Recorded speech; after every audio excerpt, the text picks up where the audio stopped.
কোটি কোটি টাকা খরচ করা হচ্ছে ক্রিকেটের পিছনে, ফুটবলের পিছনে, কিন্তু তারা একটা কাপ তো ধরে থাকে, চায়ের কাপ আনতে পারে না। সেখানে আমাদের বাংলাদেশের সবচেয়ে অবহেলিত কওমির উলামায়ে কেরাম, কওমির সন্তানরা, কওমির ছাত্ররা বারবার প্রতিযোগিতায় বারবার প্রমাণ করেছে বাংলাদেশে একমাত্র সোনার টুকরো হচ্ছে কওমির সন্তানরা। প্রিয় ভাইরা আমার, গত কয়েকদিন আগে সৌদি আরবে আন্তর্জাতিক হিফজুল কোরআন প্রতিযোগিতা হয়েছে। সেখানে 30 পারা গ্রুপে তৃতীয় স্থান অধিকার করেছিলেন। 15 পারা গ্রুপে সারা পৃথিবীর 133টা রাষ্ট্রকে পিছনে ফেলে শীর্ষ স্থান চ্যাম্পিয়ন ট্রফি নিয়ে বাংলাদেশে ফিরতেছেন হাফেজে কোরআনরা। অথচ সেই হাফেজের কোরআনদের জন্য ছাদ খোলা বাসও আসে না। বাংলাদেশ সরকারের পক্ষ থেকে মানে কোনো বিবৃত আসে না, অভিনন্দনও জানানো হয় না, প্রধানমন্ত্রী ফোনও করে না। আপনারা জানেন যে টেস্টে অস্ট্রেলিয়ায় জিতেছে একটা ম্যাচ, কাপ জিতেনি, খালি ম্যাচ জিতেছে। প্রধানমন্ত্রী স্বয়ং ফোন করে সেখানকার মানে ওই প্লেয়ারের যে অধিনায়ক তাকে, তারপরে বিসিবি ওই যে তামিমকে ফোন করে অভিনন্দন জানাইছে।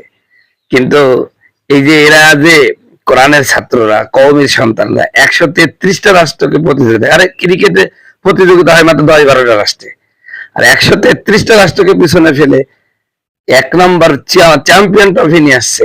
তারপরেও আপনারা কি দেখেছেন যে আমার দেশের কোনো সরকার বাহাদুর বা কোনো একজন মন্ত্রী না এমপি পর্যন্ত তাদের ফোন করে অভিবাদন জানিয়েছেন বা তাদের সাথে কথা বলেছেন? বলেন নাই। সবচেয়ে অবহেলিত, অথচ প্রতিবার এরাই চ্যাম্পিয়ন ট্রফি আনে। যারা একটা চায়ের কাপও আনতে পারে না, তাদের কত কদর, কোটি কোটি টাকা, কি বিলাসী জীবন, অথচ একটা চুলও আনতে পারে না। অতএব বাংলাদেশের মানুষের উচিত হবে যে কাদের পিছনে টাকা খরচ করা উচিত। বাংলাদেশের জনগণকে সিদ্ধান্ত নিতে হবে, কারণ এদেশের যারাই ক্ষমতায় আসে তারা হচ্ছে ইসলাম বিরোধী শক্তিদের শক্তিশালী করার জন্য চেষ্টা করে। এই জন্য যেগুলো ইসলাম বিরোধী কাজ, সেই কাজেই তারা সবচেয়ে বেশি মানুষকে উৎসাহ দিয়ে থাকবে, এটাই স্বাভাবিক। আলহামদুলিল্লাহ, যতই অবহেলা করুক না কেন, বাংলাদেশের কওমি ছাত্ররা প্রমাণ করে দিয়েছে যে এই বাংলাদেশে কেবলমাত্র শুধুমাত্র কওমের সন্তানরাই দেশপ্রেমিক, এরা দেশের জন্য সবকিছু করতে পারে। আলহামদুলিল্লাহ, শুভকামনা নুরুদ্দিন জাকারিয়া ভাইকে, যে বাংলাদেশের জন্য এত গৌরবোজ্জ্বল একটা গর্ব করার মতন চ্যাম্পিয়ন ট্রফি এনে দেওয়ার জন্য। আল্লাহ তাকে বাংলাদেশের গোটা বিশ্বের জন্য ইসলামের খাদেম বানিয়ে দিই। সকল বলা আমিন। এই কোরআন যে পেয়েছি, আমার নবীর এত দাম, সমস্ত নবীদের মধ্যে শ্রেষ্ঠ নবী কেন জানেন? এই কোরআনের কারণে। কথা বলুন ঠিক কিনা? সমস্ত উম্মতের মধ্যে আমাদের এত দাম কেন? এই কোরআনের কারণে। আমার ভাইয়েরা, এই কোরআনটা নাজিল হয়েছে রমজান মাসে। রমজান মাসের দাম বেড়ে গেছে। ওই রমজান মাসে কেউ যদি একটা নফল ইবাদত করে, অন্য মাসের ফরজ ইবাদতের সমতুল্য সওয়াব। রমজান মাসে কেউ যদি একটা ফরজ ইবাদত করে, অন্য মাসে 70টা ফরজ ইবাদতের সমতুল্য সওয়াব। কিসের কারণে? আরো জোরে বলেন, কিসের কারণে? এই রমজান মাসে যেই রাত্রে কোরআন নাজিল হলো, ওই রাতের নাম হলো লাইলাতুল কদর। কোরআন নাজিল হওয়ার কারণে ওই রাতটার দাম বেড়ে গেল। লাইলাতুল কদরি খয়রুম মিনাল ফিশার, 1000 মাস থেকে উত্তম। জোরে বলেন সুবহানাল্লাহ। সুতরাং এই কোরআন আমাদের কলিজা। কথা বলুন ঠিক কিনা? এই কোরআন আমাদের কি? আমাদের কি? কলিজা, কলিজা, কলিজা। কিন্তু বড় দুঃখের বিষয়, আজ গোটা বিশ্বের প্রায় 250 কোটি মুসলমান, অথচ এই 200 কোটি মুসলমানের বুকে দাঁড়িয়ে সুইডেনের কুখ্যাত রাসমুস পুলার নামক কুলাঙ্গার সরকারি পৃষ্ঠপোষকতায় কোরআনকে পুরানো হলো। একমাত্র তুরস্ক ছাড়া আমরা সবাই ফেলিয়ে দেখলাম। কথা বলুন ঠিক কিনা? আমার বন্ধুগণ, আমার ভাইয়েরা, ওরা চাই এভাবে কোরআনকে পৃথিবী থেকে মুছে দিতে পারবে কি? আরো ধরে পারবে কি?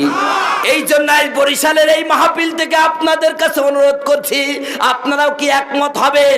আমরা চাই তুরস্কের সরকার যেমন কোরআন পুরাণের কারণে সুইডেনের বিরুদ্ধে অবরোধ করেছে, সুইডেনের সাথে সমস্ত সম্পর্ক ছিন্ন করেছে, আমার দেশের প্রধানমন্ত্রী কোরআন আলা, কোরআনকে ভালোবাসে।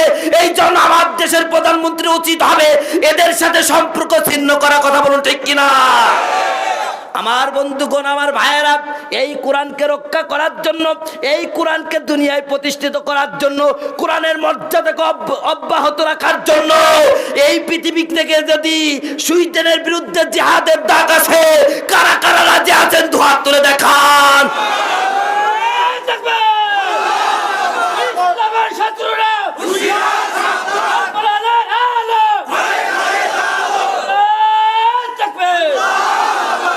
সুতরাং বলতে চাই, সুইডেনের এই কুখ্যাত পুরাণকে বলতে চাই, শোনো, এই কোরআনের সাথে বিরোধিতা করে যেই ধৃষ্টতা দেখিয়েছ, প্রকাশ্যে যদি ক্ষমা না চাও, তাহলে তোমাদের বিরুদ্ধে আমরা সর্বোচ্চ যেই বিষয়টা তোমাদের সাথে জিহাদ করতে রাজি আছি। কথা বলুন ঠিক কিনা? আমার ভাইয়েরা, ও চেয়েছিল একদিকে কোরআন পড়াবে আর আরেকদিকে ন্যাটোর সদস্য হবে। তুরস্ক স্পষ্ট ভাষায় বলেছে যে এই কুলাঙ্গারের বাচ্চারা কোরআন পড়াবে, তাদেরকে ন্যাটোর সাথে সম্পর্ক করালে আমরা থাকবো না। আজকে তুরস্ক যেভাবে আজকে এই হুঙ্কার দিল, এই হুঙ্কার যদি সৌদি থেকে, ইরান থেকে, কাতার থেকে, কুয়েত থেকে সমস্ত মুসলিম রাষ্ট্রগুলো একসাথে দিত, কুলাঙ্গার সুইডেনের বাচ্চা কোরআন পড়ালে দুঃসাহস পেত না। কথা বলুন ঠিক কিনা? কিন্তু বড় দুঃখের বিষয়, আজকে একের পর এক মুসলমানের উপরে নির্যাতন চলছে। ওরা বলছে এটা নাকি মানবাধিকার, এটা নাকি বাক স্বাধীনতা। আরে যেই বাক স্বাধীনতা, যেই মানবাধিকার দিয়ে কোরআন পড়াতে হয়, ওই মানবাধিকার, ওই বাক স্বাধীনতার কপালে লাথি মারি। কথা বলুন ঠিক কিনা? অলরেডি 5 দিনের মধ্যে সমস্ত দেশ একমত হয়েছে যে সুইডেনকে যতক্ষণ পর্যন্ত এই কোরআন পড়ানোর কারণে প্রকাশ্যে ক্ষমা না চাইবে, আর কোনোদিন কোরআন পড়াবে না, এই মর্মে প্রতিজ্ঞা না করবে, ততক্ষণ পর্যন্ত তাদেরকে ন্যাটোর সদস্য পদ দেওয়া হবে না। জোরে বলেন আলহামদুলিল্লাহ। শুধুমাত্র একজন গর্জন দিয়েছে, তুরস্কের প্রেসিডেন্ট রজব তাইব এরদোগান। আল্লাহ পাক তার হায়াতকে দারাজ করে দিন, আবার নির্বাচিত হয়ে যেন ক্ষমতা আসতে পারে, সেই দোয়া করি। সকলে বলুন আমিন। আমার ভাইয়েরা, একটা রাষ্ট্র হুঙ্কার দিয়েছে, তাই সুইডেনের পাতলা পায়খানা হয়ে গেছে। আজকে যদি পৃথিবীর 57টা মুসলিম রাষ্ট্র একসাথে হুঙ্কার দিত, তাহলে আরো কঠিন অবস্থা হতো, তাই না? আজকে আপনাদের এখানে ওঠার আগেই দেখলাম ফিলিস্তিনে ইসরায়েল সন্ত্রাসী বাহিনী নির্বিচারে গুলি করে 10 জন ফিলিস্তিন মুসলমানকে হত্যা করছে। আমরা তাকাই দেখছি ইউক্রেনে রাশিয়া মারতেছে, ওরে বাবা মানবাধিকার লঙ্ঘন, রাশিয়ার বিচার করব, কত প্রকার কথা। অথচ ইসরায়েল সন্ত্রাসীরা পাখির মতন ফিলিস্তিনের মুসলমানদেরকে হত্যা করছে। এর ব্যাপারে মানবাধিকারও লঙ্ঘন হচ্ছে না, উহা শব্দও হচ্ছে না। কথা বলুন ঠিক কিনা? তার মানে ওরা বোঝাতে চায় এই পৃথিবীতে হিন্দু, বৌদ্ধ, খ্রিস্টান এরাই শুধু মানুষ, আর আমরা হলো অমানুষ। কথা বলছে না? সুতরাং এই সমস্ত কুলাঙ্গারদেরকে শায়েস্তা করতে হলে সমস্ত মুসলমানদের সকল প্রকার